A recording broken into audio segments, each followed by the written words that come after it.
नमस्कार, न्यूज के इकलौते फैमिली शो न्यूज की पाठशाला में आप सभी का बहुत स्वागत।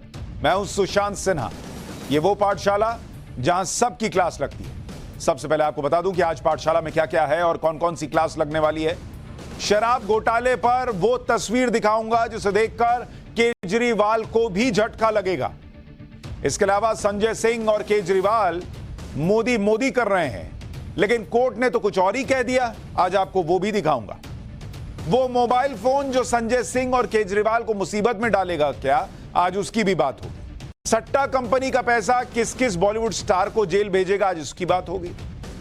और रणबीर कपूर, श्रद्धा कपूर, टाइगर श्रॉफ, ईडी किससे क्या पूछेगी, आज इसके बारे में बताऊंगा। फिर बात होगी आजम खान की। चाचू, भाईजान, वो कोडवर्ड जो आजम खान को करोड़ों दिलाते थे, आज उनकी बात होगी। आजम खान को विदेशी फंडिंग पर बड़े खुलासे का चैप्टर लेकर आया। और आखिर में किस्सा अनसुना, जेल में बंद कैदी को क्यों मिला नोबेल शांति पुरस्कार, इसका चैप्टर भी है। लेकिन सबसे पहले पाठशाला में दिन भर की बड़ी खबरों का रिवीजन, उसके बाद पहला चैप्टर।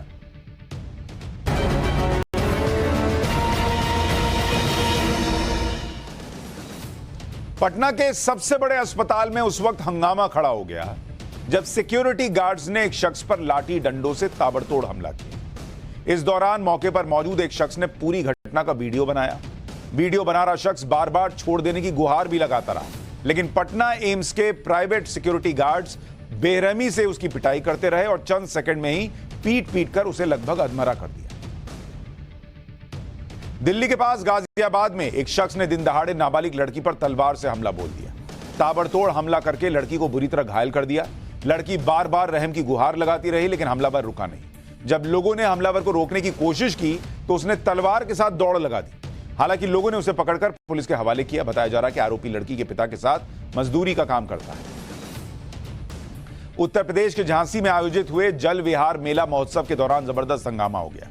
डांस देखने आई भीड़ में कुछ लोग बेकाबू हो गए और बवाल काटने लगे, जिसके बाद पुलिस के जवान भी एक्शन में आए। गाने धुन पर बवाल काट रहे हुड़दंगियों पर लाठीचार्ज कर दिया। बिहार के वैशाली में दो पक्षों में विवाद के बाद कुछ लोग खुलेआम हथियार लहराते नजर आए। इन लोगों में न तो पुलिस का खौफ दिखा, न कानून का डर। झगड़े के बाद एक शख्स हाथ में तलवार लहराता नजर आया, दूसरा शख्स पिस्टल लेकर आया। खुलेआम दबंगई के सबूत कैमरे में कैद हो जाने के बाद पुलिस ने मामले की जांच शुरू की है, जिसके बाद एक पिस्टल, 2 मैगजीन और 5 जिंदा कारतूस के साथ आरोपी गिरफ्तार कर लिया गया। अमेरिका के डेट्रॉयट शहर में उस समय हड़कंप मच गया जब सीनियर सिटीजन्स के एक अपार्टमेंट में भीषण आग लग गई। आग की लपटें इतनी तेज थी कि इसने देखते ही देखते पूरी इमारत को अपनी चपेट में ले लिया और जलती हुई इमारत से उठे धुएं ने पूरा आसमान जैसे काला कर दिया। गनीमत यह रही कि फायर ब्रिगेड की गाड़ियां वक्त रहते मौके पर पहुंच गई और आग पर काबू पा लिया गया। हालांकि इस दौरान आग में 3 लोग झुलस गए। बिल्डिंग में आग किस वजह से लगी, इसका पता नहीं चल पाया है।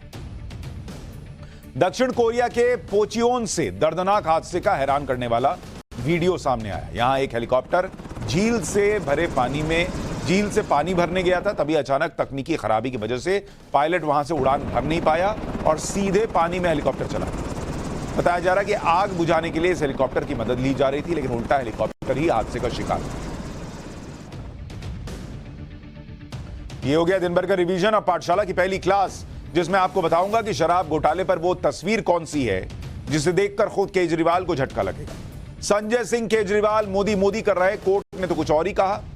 और वो मोबाइल फोन जो संजय सिंह और केजरीवाल को क्या मुसीबत में डालेगा, आज सबसे पहले इसी की।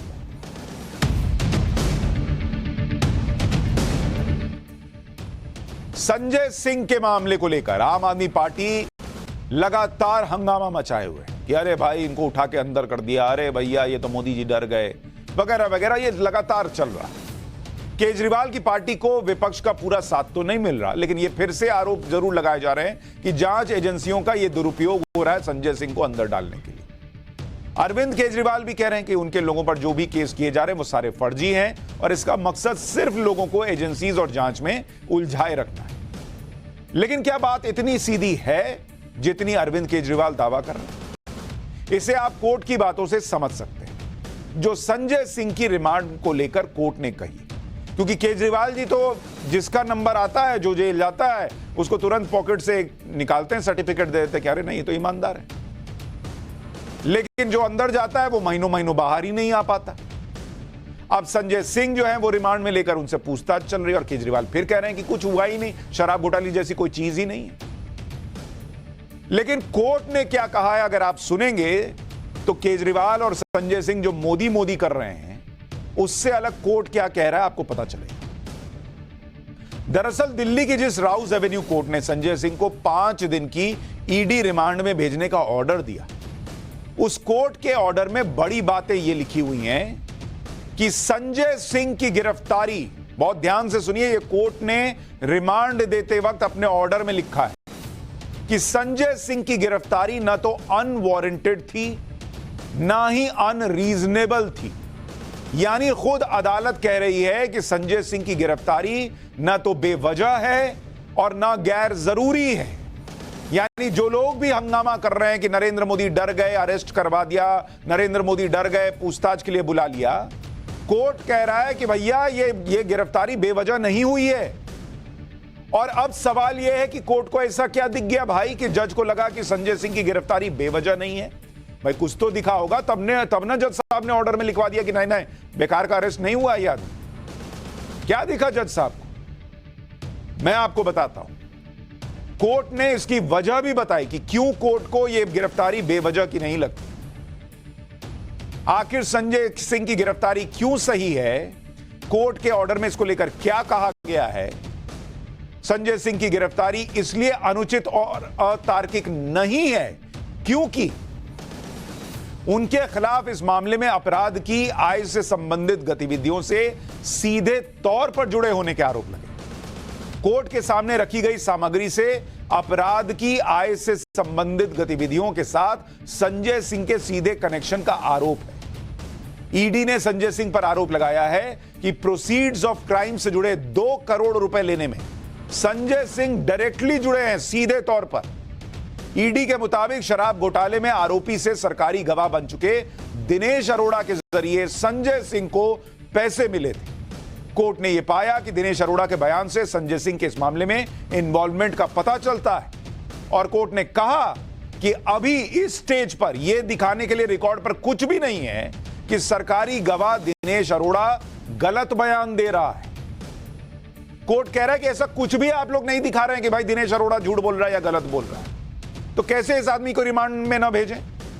कोर्ट ने यह भी कहा कि गवाहों के बयानों की सत्यता का परीक्षण ट्रायल के दौरान किया जाएगा। अभी जांच के लिए ऐसे बयानों पर विश्वास करना ही होगा और उन पर विचार करना होगा। कोर्ट ने इस मामले में बड़ी बात यह भी कही है कि कोर्ट के सामने संजय सिंह के मामले में ईडी ने जो सबूत रखे उन्हें देखकर कोर्ट ने कहा कि पहली नजर यानी प्राइमा फेसी ऐसा लगता है कि आरोपी के घर पर पैसे दिए गए। कोर्ट कह रहा है प्राइमा फेसी जो सबूत मुझे दिखा रही है ईडी, उससे यह लग रहा है कि पैसे दिए गए। गवाह दिनेश अरोड़ा और उनके कर्मचारियों के मोबाइल फोन की सीडीआर यानी कॉल डेटा रिकॉर्ड और सेल लोकेशन चार्ट से जांच एजेंसी का दावा पुख्ता होता है। यह भी कोर्ट ने अपने ऑर्डर में लिखा है कि प्राइमा फेसी जो कह रही है ईडी, जो सबूत रख रही है, वो लग रहा है कि कायदे के सबूत है।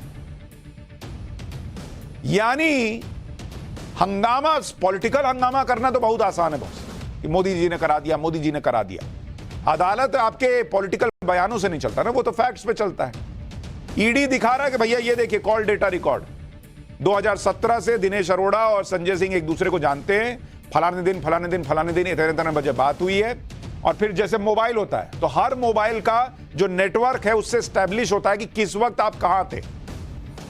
तो ईडी ने शायद जज साहब को यह भी दिखाया कि देखिए जिस वक्त का दिनेश अरोड़ा कह रहा है कि मेरा कर्मचारी गया था पैसा देने के लिए 1 करोड़ रुपया, उस समय देखिए उसका मोबाइल का लोकेशन क्या दिखा रहा है। कुछ दिखाए होंगे जिस पे जज कह रहे हैं कि भाई इसको देखने के बाद लग रहा है कि दावा पुख्ता है। इसीलिए कोर्ट ने ईडी को संजय सिंह की 5 दिन की रिमांड दे दी कि ठीक है ले जाइए और पूछ लीजिए। अब इस मामले में संजय सिंह की भूमिका की जांच आगे बढ़ रही है। संजय सिंह के मामले में आज 2 और किरदारों की एंट्री भी हो गई। इन दोनों किरदार का नाम है सर्वेश मिश्रा, जो आपको बाईं तरफ की तस्वीर में दिख रहा है नीले शर्ट में चश्मा लगाए हुए, और दूसरा नाम है विवेक त्यागी। दोनों जो हैं वो संजय सिंह के साथ खड़े दिख रहे हैं। ईडी ने दोनों को पूछताछ के लिए बुलाया है और ये दोनों संजय सिंह के बेहद करीबी हैं। अब सवाल है कि इनको क्यों बुलाया। सूत्र बता रहे हैं कि ईडी दोनों करीबियों को संजय सिंह के साथ बिठाकर पूछताछ कर सकती है और जो सबूत मिले हैं उस पर सवाल जवाब कर सकती है और इन दोनों के बयान भी दर्ज किए जाएंगे। अब संजय सिंह की गिरफ्तारी के बाद ईडी का सर्वेश मिश्रा और विवेक त्यागी को बुलाना और उनसे पूछताछ करना, यह सब संजय सिंह की मुश्किल बढ़ा सकता है, क्योंकि सर्वेश मिश्रा और विवेक त्यागी दोनों इस मामले में वो इंपॉर्टेंट कड़ी हैं जिनसे कई अहम जानकारियां मिल सकती हैं, दावा किया जा रहा है। ईडी के बुलाने पर आज दोपहर सर्वेश मिश्रा ईडी के दफ्तर पहुंचे। सर्वेश मिश्रा से मीडिया से सवाल जवाब किया मीडिया ने, तो वो सीधा सीधा जवाब नहीं दे पाए। एक बार सुनिए संजय सिंह के करीबी सर्वेश मिश्रा ने आज जब ईडी के पास गए थे वो जवाब देने के लिए, सवाल जवाब के लिए, तो मीडिया ने जब पूछा तो उन्होंने क्या कहा, सुनिए जरा। अमित अरोड़ा की कंपनी को प्रॉक्सी शेयर लिए थे।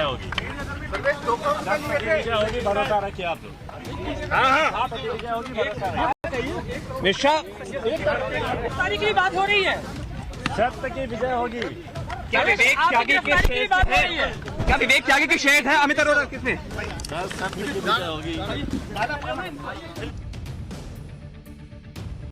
यानी भाई से यह पूछा जा रहा है कि आप पे आरोप लग रहे हैं कि आपको आपके एक और करीबी को, संजय सिंह के करीबी को शेयर दिया गया, पैसे दिए गए, आपकी गिरफ्तारी होगी, इतने इंपॉर्टेंट सवाल पूछे जा रहे हैं। भाई जो है वो नेता की तरह विक्ट्री साइन बना के सत्य की विजय होगी, सत्य, अरे जवाब दो ना भाई, सत्य की क्या विजय होगी? वो तो दिख ही जाएगा सत्य की विजय होगी कि नहीं होगी। शराब घोटाले में संजय सिंह के करीबी सर्वेश मिश्रा की क्या भूमिका है, ईडी को सर्वेश मिश्रा से क्या जानना है और सर्वेश मिश्रा ईडी को क्या बता सकते हैं, यह बताऊंगा। उससे पहले आप कुछ तस्वीरें देखिए, आपको उसी से अंदाजा लग जाएगा कि सर्वेश मिश्रा इस केस में कितनी अहम कड़ी साबित हो सकता है।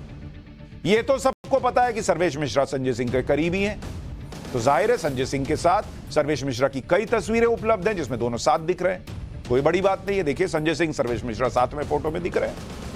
सर्वेश मिश्रा की अरविंद केजरीवाल के साथ भी तस्वीर है, आम आदमी पार्टी के कुछ और नेताओं के साथ भी तस्वीरें हैं।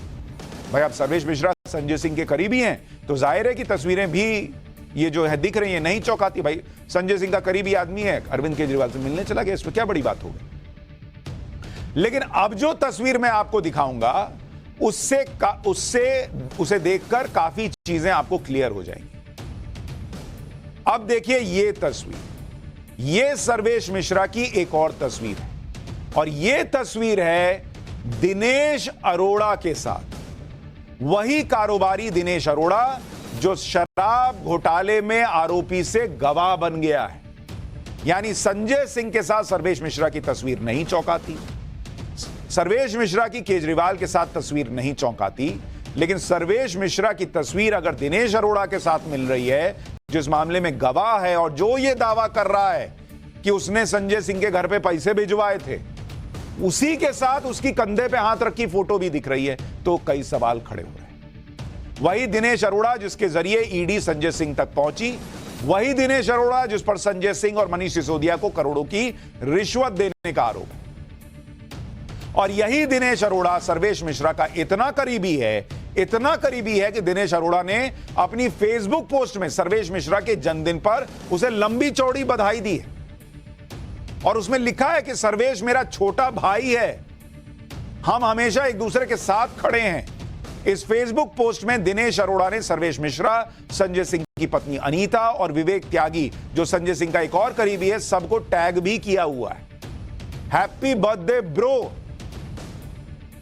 अब जो दिनेश अरोड़ा खुद बता रहा है कि भाई मेरा ये सर्वेश मिश्रा ब्रो है, वो ब्रो को क्यों फंसाएगा भाई, ये सवाल खड़े हो रहे हैं। लेकिन वो तो कह रहा है बड़ी बड़ी बातें, बड़े बड़े दावे दिनेश अरोड़ा कर रहा है संजय सिंह, सर्वेश मिश्रा और दूसरों को लेकर।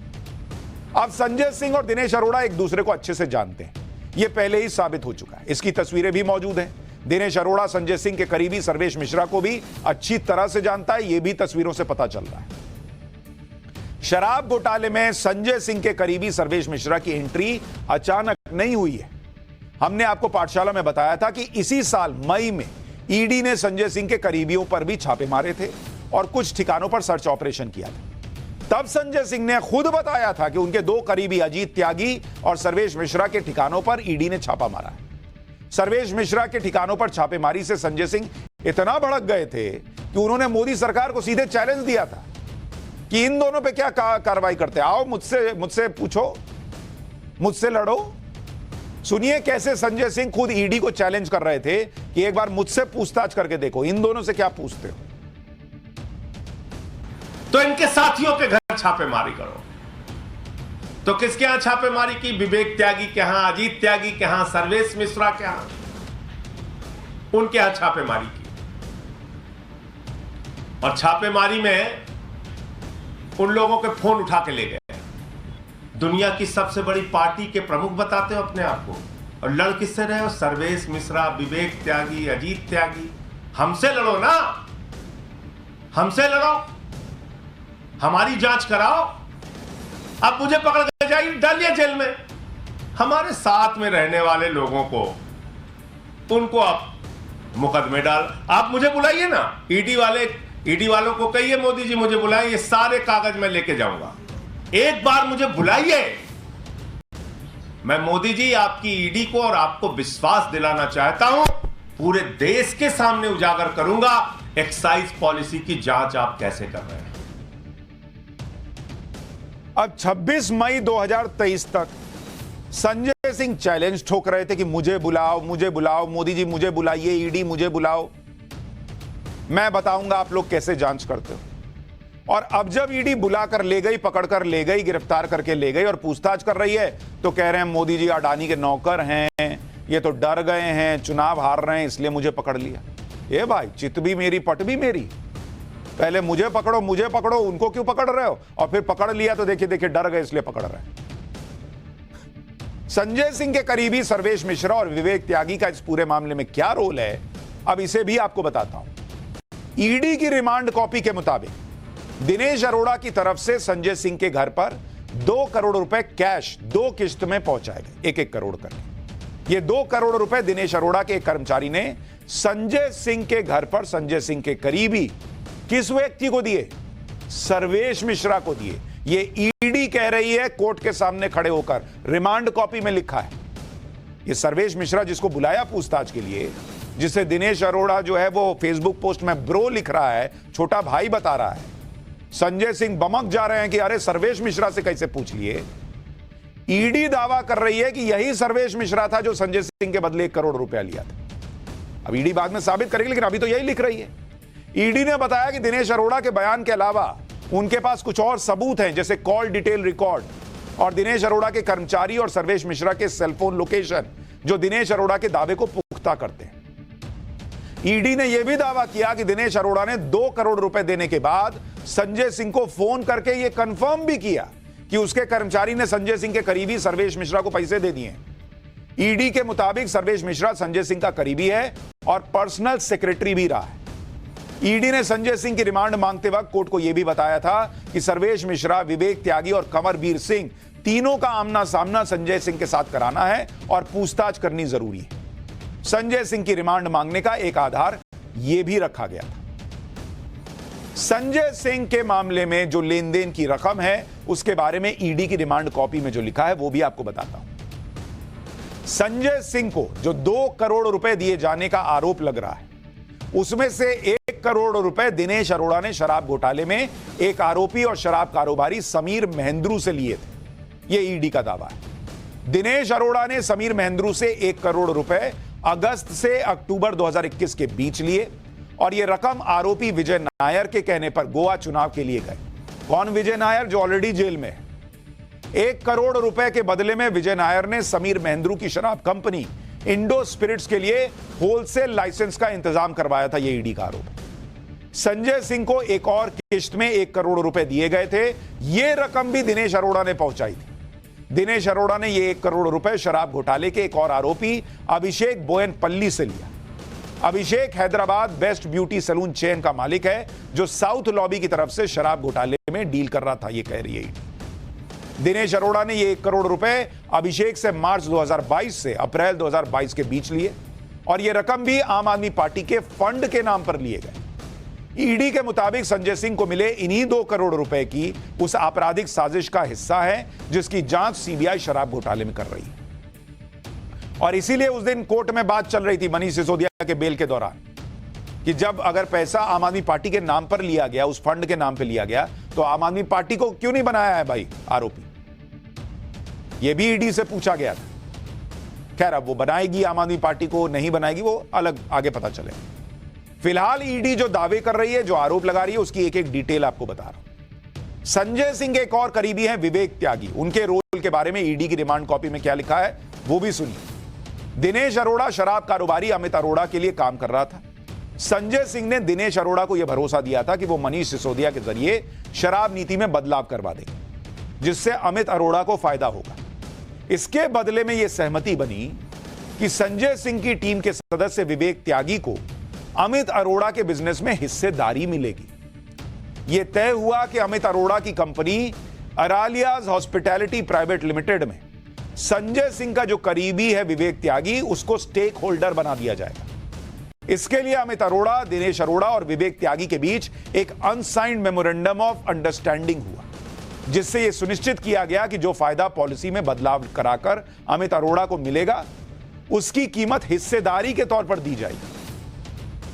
अमित अरोड़ा की कंपनी अरालियास हॉस्पिटैलिटी प्राइवेट लिमिटेड में विवेक त्यागी और दिनेश अरोड़ा के लिए 20% शेयर ट्रांसफर करने के कुछ दस्तावेज भी मिले हैं, यह ईडी का दावा है। हालांकि यह बात भी ध्यान रखनी चाहिए कि विवेक त्यागी पिछले लगभग 10 साल से संजय सिंह के बेहद करीबी था और विवेक त्यागी संजय सिंह के पार्लियामेंट्री असिस्टेंट भी है। इसके अलावा विवेक त्यागी के पास शराब जैसे बड़े बिजनेस में निवेश का कोई अनुभव नहीं है। फिर कैसे उन्हें एक शराब कंपनी में पार्टनर बनाने का ऑफर मिल गया, यह किसी को नहीं पता। हालांकि ईडी बाद में यह भी कह रही है कि भाई ये जो कुछ ऐसा हुआ, यह पूरा एग्जीक्यूट नहीं हो पाया एमओयू। अब वो क्या हुआ, नहीं हुआ, क्या दस्तावेज हैं ईडी के पास, ये सब कोर्ट में जब बहस होगी, जिरा होगी, तब पता चलेगा। लेकिन ये सब फैक्ट सामने आने के बाद भी अरविंद केजरीवाल विक्टिम कार्ड खेल रहे हैं और इस सब मामले को फर्जी बता रहे हैं, और ऐसा करके लोगों को जांच और केस में उलझाकर टाइम बर्बाद किया जा रहा है, ये दावा कर रहे हैं। क्योंकि इनका फॉर्मूला है, ना काम करूंगा ना करने दूंगा। एक बार सुनिए केजरीवाल को। ये सारे सब कुछ खत्म हो जाएगा, सब कुछ कुछ है ही नहीं, सब झूठ है। कल संजय सिंह ने भी सब कुछ झूठ है, ये बयान झूठ है, तंग कर करके, टॉर्चर कर करके बयान लिए गए हैं, लोगों को जबरदस्ती कर करके बयान लिए गए हैं, सारे बयान झूठ हैं, कुछ है ही नहीं। लेकिन मैं तो ये कह रहा हूँ, अभी तो ये देख लेना, थोड़े दिन में शराब घोटाला खत्म, कहेंगे शराब घोटाले में कुछ नहीं मिला, फिर एक और नया ले आएंगे। कोई अंत थोड़ी है, नीयत खराब है इन लोगों की, काम करने नहीं देना चाहते। क्योंकि अब सवाल पूछे जा रहे हैं कि दिनेश अरोड़ा ऐसा ऐसा ऐसा ऐसा ऐसा कैसे बोल रहा है, तो केजरीवाल जी को पता चल गया है कि भाई उसको डराकर, धमकाकर, टॉर्चर करके ये सब बयान लिया गया। और फिर वो कह रहे हैं कि शराब घोटाला ही नहीं निकलेगा, कुछ देख लीजिए। केजरीवाल तो अपना विक्टिम कार्ड खेल रहे हैं, लेकिन रिमांड में संजय सिंह के साथ क्या हो रहा है, कैसे पूछताछ हो रही है, किसे संजय सिंह से मिलने की इजाजत दी गई है, यह भी आपको बताता हूं। रोज शाम 6 बजे से 7 बजे के बीच आधे घंटे के लिए 3 वकील संजय सिंह से मिल सकते हैं, कोर्ट ने इसकी इजाजत दी। संजय सिंह से वकीलों की मुलाकात के दौरान ईडी के अधिकारी उनकी बातचीत नहीं सुन सकते।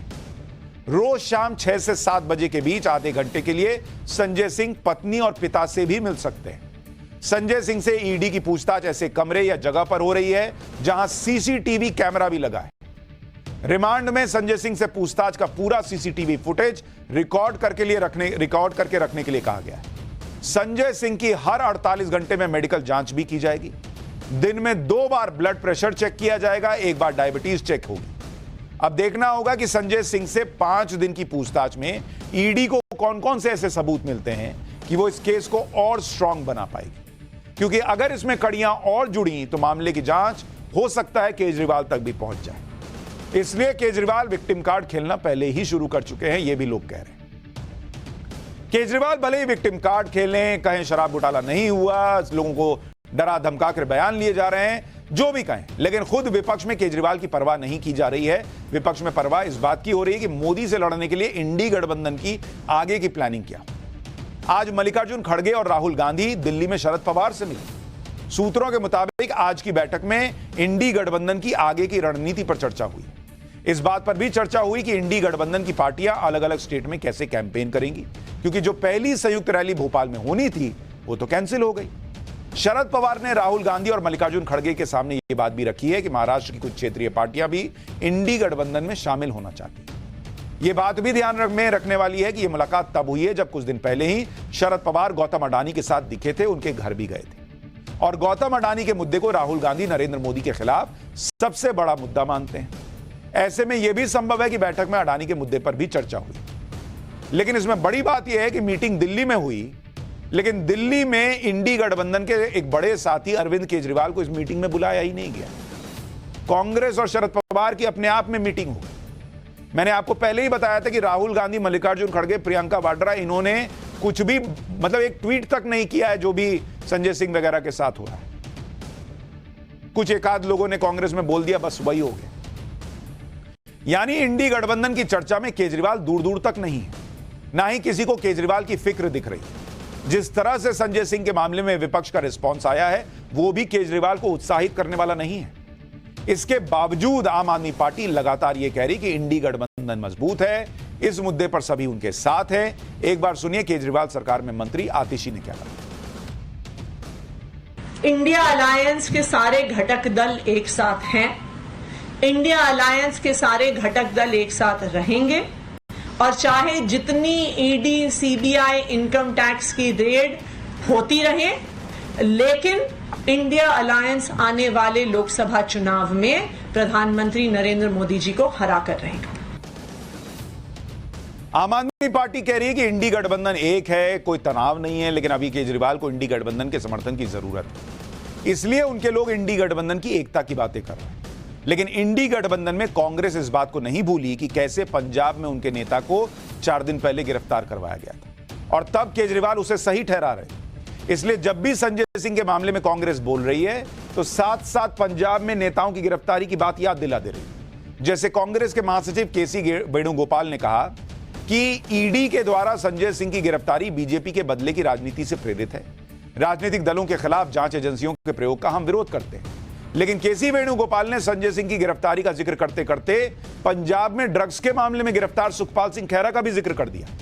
केसी वेणुगोपाल ने कहा कि उसी तरह से हम पंजाब में सुखपाल खैरा और पंजाब के पूर्व डिप्टी सीएम ओपी सोनी की गिरफ्तारी का भी विरोध करते हैं। हम जिनका विरोध करते हैं उन्हीं की तरह नहीं बन सकते।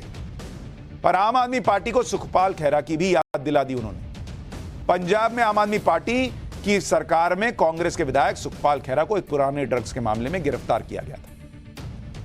कांग्रेस नेता के ट्वीट से साफ है कि कांग्रेस पंजाब में जो कुछ हुआ उसे आसानी से भूलने वाली नहीं और यही बात इंडी गठबंधन के लिए दरार का काम कर रही है।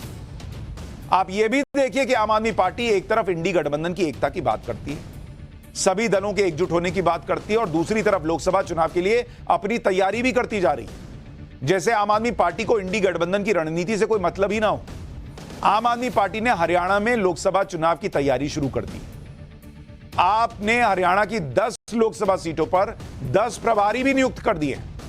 पंजाब के 10 कैबिनेट मंत्री हरियाणा की 10 लोकसभा सीटों के प्रभारी होंगे, जबकि अभी तक इंडी गठबंधन ने सीट शेयरिंग का फॉर्मूला तो छोड़िए, इस मुद्दे पर चर्चा तक नहीं की है। और दूसरी तरफ आम आदमी पार्टी अपनी रणनीति भी बनाए जा रही है। क्या आम आदमी पार्टी को ऐसा लग रहा है कि लोकसभा चुनाव तक इंडी गठबंधन टिक नहीं पाएगा? ऊपर से कुछ भी दिखावा करें, लेकिन अंदर की बात तो यह है कि केजरीवाल की राजनीतिक हालत इस वक्त ऐसी है कि वो दिल्ली में अपने गढ़ में भी कांग्रेस से समझौता करने के लिए तैयार दिख रहे हैं। एक इंटरव्यू में शरद पवार ने बड़ा दावा कर दिया है कि उनकी एक बार दिल्ली की सीटों को लेकर अरविंद केजरीवाल से बात हुई थी। शरद पवार का दावा है कि अरविंद केजरीवाल ने उनसे कहा कि वो कांग्रेस से इस बारे में चर्चा करें कि दिल्ली की 7 लोकसभा सीट में से वो 3 सीट देने को तैयार है।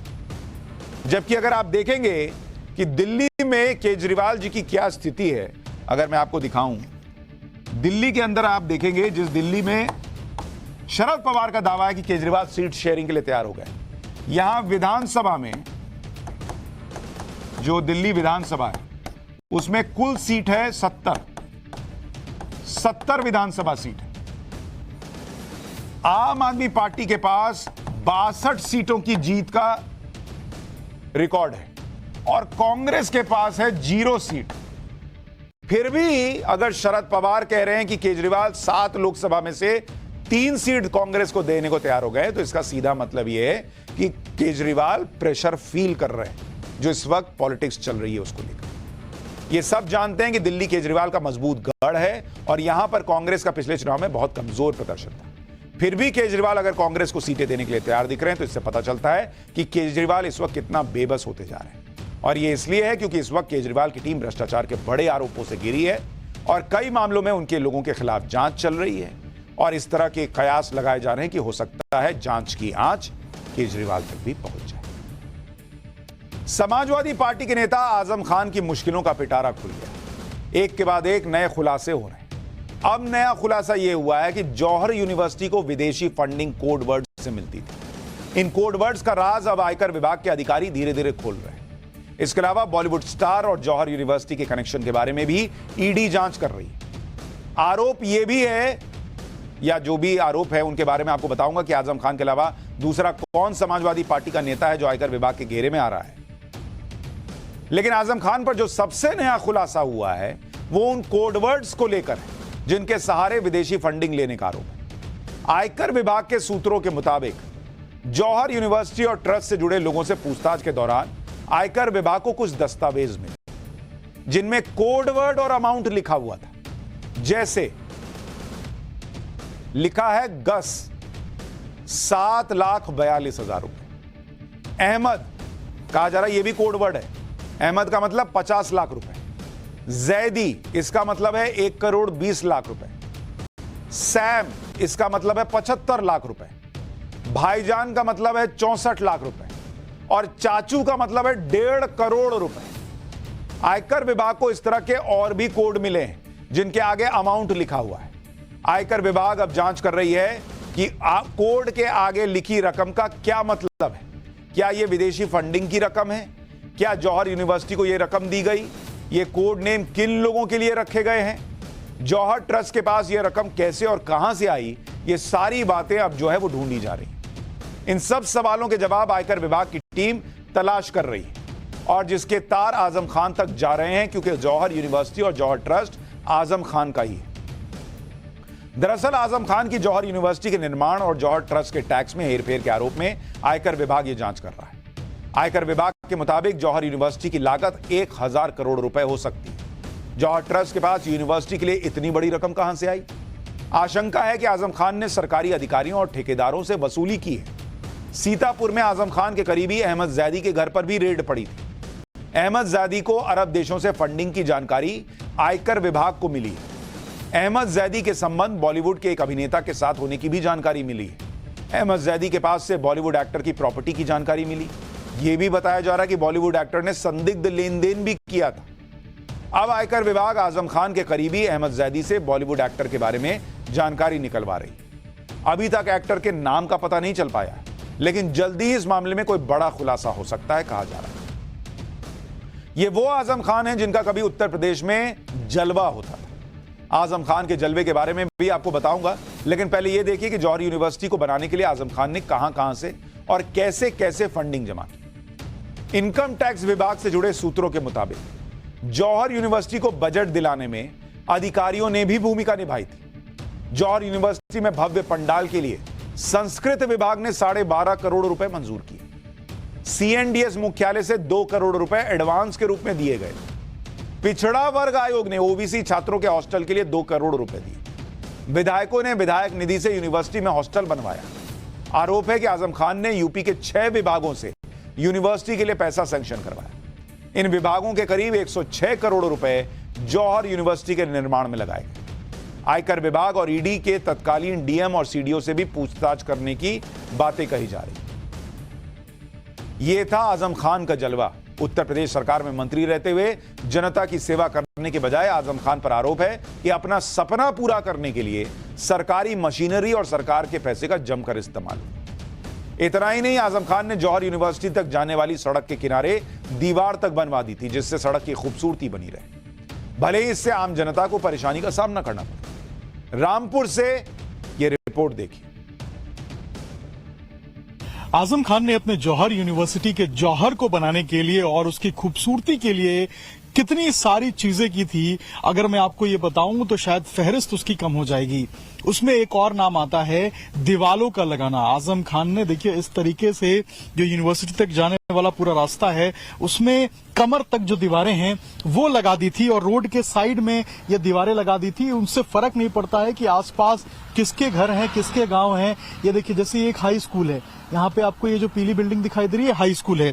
इस हाई स्कूल को देखिए आप, ये इस दीवार से छिपी हुई है। इसका मेन गेट भी अगर आप देखेंगे तो ये दीवार के पीछे है। इसी तरीके से तमाम घर आपको नजर आएंगे जो कि इसी दीवार के पीछे हैं और इस दीवार के आगे कोई नहीं आ सकता। अपनी यूनिवर्सिटी के सौंदर्यकरण के लिए उसने क्या किया था कि इस पूरे दीवार को जो है वो सेट कर दिया था। कई किलोमीटर लंबा ये पूरा दीवार है जो कि यूनिवर्सिटी तक जाता है। आजम खान की जौहर यूनिवर्सिटी तो जांच के घेरे में। अटकलें लगाई जा रही हैं कि अगर जौहर यूनिवर्सिटी में गड़बड़ी सही पाई गई तो यूनिवर्सिटी बंद भी हो सकती है। लेकिन यूनिवर्सिटी से पहले आजम खान का स्कूल बंद होने वाला है। रामपुर में जिस जमीन पर आजम खान ने स्कूल और समाजवादी पार्टी का दफ्तर बनवा लिया वो जमीन सरकारी है। इस जमीन को साल 2007 में आजम खान को लीज पर दिया गया। लीज की शर्त के मुताबिक जमीन का इस्तेमाल जौहर यूनिवर्सिटी को संचालित करने के लिए किया जाएगा। लेकिन आजम खान ने इस जमीन पर पब्लिक स्कूल बनवा दिया। साथ ही समाजवादी पार्टी का दफ्तर भी इसी जमीन पर खोल दिया। अब इस स्कूल को बंद करने की तैयारी हो रही है। आजम खान को 30 साल की लीज पर सरकारी जमीन मिली थी। बीजेपी विधायक आकाश सक्सेना ने शिकायत इसकी की। मामले में रामपुर डीएम ने माध्यमिक शिक्षा विभाग को पत्र लिखा। एडीएम प्रशासन की जांच रिपोर्ट में लीज की शर्तों का उल्लंघन मिला, इसलिए लीज को रद्द करने की सिफारिश की। सिफारिश को मंजूरी मिलने के बाद जमीन खाली कराई जाएगी। सोचिए हालत यह हो गई कि आज आजम खान की यह स्थिति है। एक एक करके खुलासे होते जा रहे हैं। कभी उत्तर प्रदेश में आजम खान की तूती बोलती थी, आज स्थिति यह है कि आजम पर लगातार कार्रवाई हो रही है। कभी आयकर विभाग, कभी ईडी की जांच का सामना करना पड़ रहा है। आजम खान के रुतबे और आजम के जलवे की तस्वीरें भी कुछ आपको याद दिला देता, जिसका जिक्र कुछ देर पहले मैंने किया था। यह बात है साल 2014 की। उस समय उत्तर प्रदेश के मुख्यमंत्री थे अखिलेश यादव और आजम खान अखिलेश कैबिनेट के सबसे ताकतवर मंत्री हुआ करते थे। साल 2014 में मुलायम सिंह यादव का 75वां जन्मदिन रामपुर में सेलिब्रेट किया गया था। मुलायम सिंह के जन्मदिन की सारी तैयारी आजम खान ने की थी। रामपुर को दुल्हन की तरह सजा दिया गया था। आजम खान ने मुलायम सिंह के 75वें जन्मदिन के लिए खास तौर पर लंदन से शाही बग्घी मंगवाई थी। यह जलवा था आजम खान का। इसी बग्घी पर मुलायम सिंह और अखिलेश यादव और शिवपाल यादव के साथ आजम खान भी बैठे दिखे। विक्टोरिया बग्घी में सवार होकर मुलायम सिंह यादव, अखिलेश यादव और आजम खान ने अंबेडकर पार्क के सामने से जौहर यूनिवर्सिटी तक रोड शो किया और पूरे रास्ते जगह जगह उनका स्वागत किया। यह था आजम खान का जलवा। इतना ही नहीं, आजम खान ने मुलायम सिंह के लिए बेहद खास केक का भी इंतजाम किया था। आजम खान ने मुलायम सिंह के 75वें जन्मदिन को खास बनाने के लिए 75 फीट लंबा केक बनवाया था, कहा गया। केक बनाने के लिए लखनऊ से खास कारीगरों को रामपुर बुलाया गया था। यह केक ढेर सारी मेजों को जोड़कर उस पर रखा गया था। आप देख रहे हैं, ये जितनी चौड़ाई दिख रही है उतना 75 साल था तो 75 फीट का केक था। और यह केक ढेर सारी मेजों को जोड़कर उस पर रखा गया। मुलायम सिंह ने तलवार से केक को काटा था। जलवा था बॉस आजम खान। वो दौर ही कुछ और था। सरकार समाजवादी पार्टी की थी। मुख्यमंत्री अखिलेश यादव, जिनको सरकार चलाने का तब कोई तजुर्बा उतना नहीं था। सारी कमान एक तरह से आजम खान के हाथों में थी। और यही वजह थी कि आजम खान ने मुलायम सिंह के 75वें जन्मदिन के जश्न में पूरी सरकार को एक तरह से काम पर लगा दिया था। उस समय रामपुर में मुलायम सिंह यादव के शाही जन्मदिन को लेकर कई आरोप भी लगे थे। जन्मदिन के उत्सव के लिए रामपुर में 200 स्वागत द्वार बनाए गए थे। पूरे रामपुर को मुलायम सिंह के पोस्टर और बैनर से पाट दिया गया था। आरोप है कि 4 वीआईपी विमानों से विशेष मेहमानों को रामपुर बुलाया गया। यूपी सरकार के 50 मंत्री मुलायम सिंह यादव के जन्मदिन के लिए रामपुर आए थे। जन्मदिन में सुरक्षा के लिए 27 डीएसपी, 1200 कांस्टेबल और पीएससी की 8 कंपनियां तैनात की गई थी। यह था एक वक्त, और आज वक्त पलट गया है। जांच पे जांच चल रही है।